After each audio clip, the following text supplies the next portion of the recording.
Good morning, year six. I hope you're well and have had a good morning thus far. Today, in our reading session, we're going to be thinking about chapter six, carrying on with reading of that, see what happened with Big Joe, and we're going to make some inferences about the characters and their actions and their perceptions of each other. To be successful today, we need to identify what the questions asking are relating to our inferences that we can draw from them. We'll need to think about what characters believe. We'll need to think about why they might have that belief. And we'll also think about how we can support the points that we're making with direct evidence from the text. Okay. Right, guys. So looking through today's text then. Sorry, guys, I'm setting my timer so I don't lose track of the lesson. First of all, we're going to do a little bit of recall. True or false? So what do you think? Is it true or false that Charlie is friends with the Colonel? Shout it out. Is it true or false that Joe hated or hates Molly? Is it true or false that Tommy and Charlie always told each other everything? Is it true or false that the Colonel spoke at Charlie's funeral? Charlie's father's funeral, sorry. What do you think? First one, Charlie's friends with the Colonel is false. He thinks he belongs in hell. Hates him. He can't stand him. The Colonel killed Charlie's dog. Charlie does not want to work for, has got sacked by the Colonel. They're not friends. Did Joe hate Molly? No, that's false. Joe adored Molly. He spoke openly to Molly, didn't he? He talked to her about how he felt about Bertha, where he wanted to be when his dad died. Tommy and Charlie, they kind of almost always did tell each other everything, apart from what was in those letters. So it's a bit of a tricky one, this. If you said false, I understand why, because when there were letters going on between Charlie and Molly, Charlie wasn't completely clear with Tommy what those letters were about, but virtually everything else they did talk to one another about. And here, the Colonel did speak, and if you remember, he said that he was a great worker. He didn't really talk about him as a father or as a person. He said he was a great worker, because for the Colonel, that's what mattered. He didn't really care about whether or not somebody was a good person. He only cared about how useful they were to him. Right, guys, then today we're going to go back to one of these vocabulary sheets and we complete these as well as our inferential work. Okay, I know that Ines has been doing these really well, so thank you. I know that Anna Lee has as well, so thank you very much. So carrying on then, but then he took my hand and made. So this is where Molly was explaining how Joe had explained to her where he'd like to be because of his dad. He wanted to be up in heaven. But then he took my hand and made me point with him to show me. So Joe showed Molly where he was pointing. We were pointing up at the church, at the top of the church tower. It sounds silly, but I think Joe believes that heaven is at the top of the church tower. Has anyone looked up there? Even as she was speaking, I remembered how Big Joe had pointed up at the church tower the day we had buried Father, how he'd looked back up at it over his shoulder as he walked away. "You come in, Tomo," said Charlie. "Ma, will you stay with Mother? We'll ring the bell if it's good news." We ran down, and they can see how desperate they are now to get there. We ran down through the orchard, scrambled through a hole in the hedge, and set off across the fields toward the brook. It would be the quickest way up to the village. I want to get there as quick as they can. They're desperate to find out, is Joe there? Is Joe there? We splashed through the brook and raced across the water meadows and up the hill towards the church. Trying to keep up with Charlie was difficult. I kept looking up at the church tower as I ran, all the while urging my legs to keep going to take me faster, all the while praying that Big Joe would be up there in his heaven. Charlie reached the village before I did and was herring up the church path ahead of me when he slipped on the cobbles and fell heavily. He sat there cursing and clutching his leg until I caught up with him. Then he called and I called, "Joe, Joe, are you up there?" There was no reply. You can see Charlie being the slightly more able physical athlete getting there first, but then we can see that they're both desperate to get there. So even though Charlie's fallen over, they carry on, they want to find out. So looking at vocabulary on this page, clutching is a lovely verb, isn't it? It's a really powerful verb to create an image to the reader. Okay, we learn from the context of what clutching is then. He sat there cursing and clutching. So holding your leg tight, you're clutching it. You're clutching it. You're cursing shows it's hurt. You hold it tight, don't you, when it's hurt? You're hurting, you're cursing, you're using bad language because you're annoyed. You wouldn't do that year six, but some people might. Okay, so clutching is that word. He sat there cursing and clutching his leg. Clutching, two syllables, okay? The ing suffix on the end of the verb to clutch, okay? It means to grasp something tightly. When you hold something tightly, you clutch it. And the fearful children were clutching at their parents' hands as they went into the pool. So it might be a nervous child holding tight on the hand, so you're clutching, you grab at something like grasping, holding, a synonym for that word. And then you've got the antonym for something like letting go or loosely. Okay, if you're not holding something at all or you're loosely holding it, then you're not clutching it. It's the antonym. Okay. You go, Tomo, said Charlie, grimacing in agony, still showing how in pain he is. I think I've done my ankle in. Okay, they're that desperate to get to Joe that they're hurting themselves on the way there. I opened the church door and walked into the silent dark of the church. I brushed past the bell ropes and eased up the little belfry door. Belfries are where church bells are held within. Okay, they're up on the roof and the ropes hang down from them. The people ring to enable the noise to be heard. I could hear Charlie shouting, "Is he up there? Is he up there?" I didn't answer. I began to climb the winding stairs. He can't answer yet, Tomo, because he hasn't got there. He doesn't know if Joe's there. I'd been up into the belfry before, a while ago, when I was in Sunday school.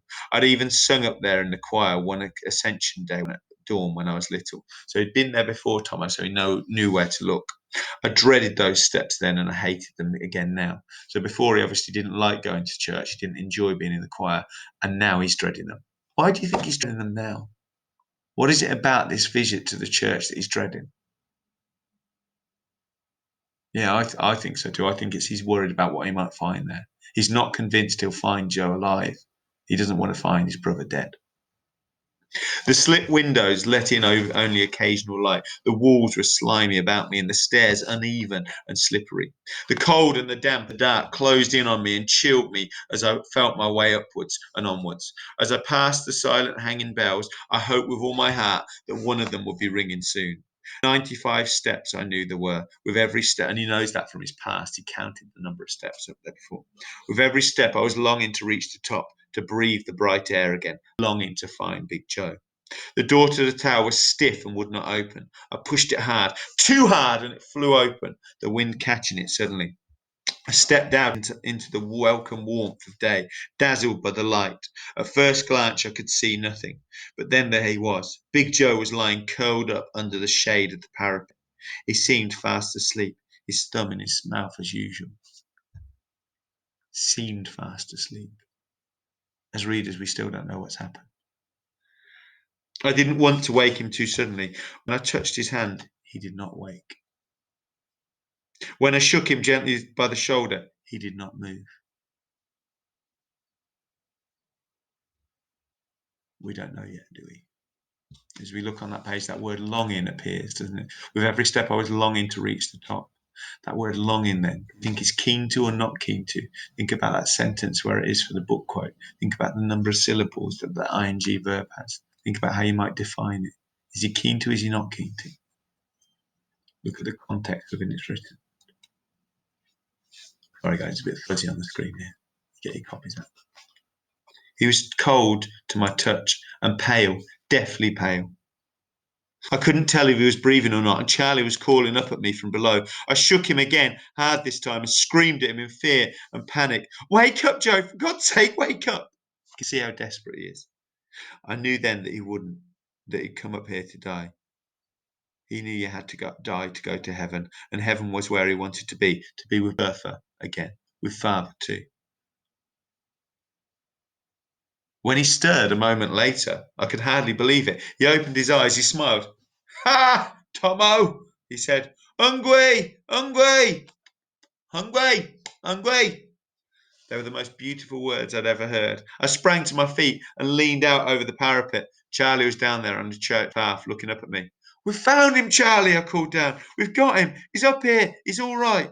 Charlie punched the air and yahooed again and again and again. He yahooed even louder when he saw Big Joe standing beside me and waving. "Charlie!" he cried. "Charlie!" Charlie hopped and limped into the church, and only moments later the great tenor bell rang out over the village, scattering the roosting pigeons from the tower and sending them wheeling out over the houses, over the fields. Like the pigeons, Big Giant was shocked at the violence of the sound, so he didn't expect it to be this loud. Do you think that shows that they've not normally been in the belfry when the bell's been rung? Do you think they've not normally been this close to it? Or do you think Charlie's ringing it louder with joy than anybody's ever rung it before? It blasted our ears, sent a tremor through the tower, and that we felt through the soles of our feet. Alarmed at all the thunderous clanging, Big Joe suddenly anxious. His hands clapped over his ears. But then he saw me laughing. He did the same. You see, he's taken his lead from other people. Then he hugged me so tight that I thought he was squeezing me half to death. And when he began singing his oranges and lemons, I joined in, crying and singing at the same time. I wanted him to come down with me, but Big Joe wanted to stay. He wanted to wave at everyone from the parapet. People were coming from all over. Mr. Munnins, Miss McAllister, and all the children were steaming out through the schoolyard and up towards the church. We saw the Colonel coming down the road in his car and could just make out the Wolfwoman's bonnet beside him. Best of all, we saw Mother and Molly on bicycles racing up the hill, waving at us. Still, Charlie rang the bell, and I could hear him yahooing down below between each dong, and imagined him hanging on the rope and riding with it up in the air. Big Joe still sang his song, and the swifts, the birds, soared and swooped and screamed all around us. In the sheer joy of being alive and celebrating, it seemed to me that Big Joe was alive too. Okay. So we've got this idea that he thinks now all the actions within the world is everybody acting and the birds acting because they're so pleased about Joe being alive. And again, guys, that vocabulary sheet to do for today, please. Once you've done that, we're going to think about our inference. Where's the evidence on page 81 that Mrs. Peafowl was worried about Big Joe's disappearance? Okay, it's clear to me when I look back at page 81, where Molly's offering her a cup of tea, that the fact Big Joe's mother is concerned is clear. And you can't just say it's clear because her son's missing. What is it about how she's acting that shows that? That's how we're inferential. We make a reaction to somebody's action or inaction. We can see here that Mrs. Peaceful isn't acting as normal. She would not touch her tea. So one mark, she didn't touch her tea. But why does that show anything? Well, I offer Mrs. Spring a cup of tea. She's not going to touch it. She doesn't drink tea. That doesn't show anything. And that's it. Her unwillingness to consume her drink shows her stress, as the fact that Molly made her one is indicative of the fact that she's normally happy to drink one. So I wouldn't make Mrs. Spring a cup of tea because she doesn't drink tea. Molly makes her one because she normally does drink tea. And the fact that she wouldn't touch it shows that things are different, shows that she's unhappy, shows that things have gone wrong. Thinking about question page 83 then. How do we see that Charlie and Tommy are desperate? Remember how they moved across towards the church to find Joe? What do you think? Why do you think Tommy thought that Joe was dead? What was the evidence that made Tommy think Joe was dead? Why was the bell's volume so shocking to Charlie and Tommy? What was it about it that shocked them? And why does the narrator cry? Why does Tommy cry when Joe sings? Again, guys, answers on the second sheet, and I've given you an an example answer for the first question there. Thank you very much for your attention, guys. I hope you're enjoying Private Peaceful. We're now at the end of the chapter. Let's see, it's chapter 6, isn't it? We're going to carry on with this over the next few weeks, and hopefully we'll have finished this before we return. So we might push on reading a bit more each day to get through that. Thanks a lot, guys, for your attention, and I will see you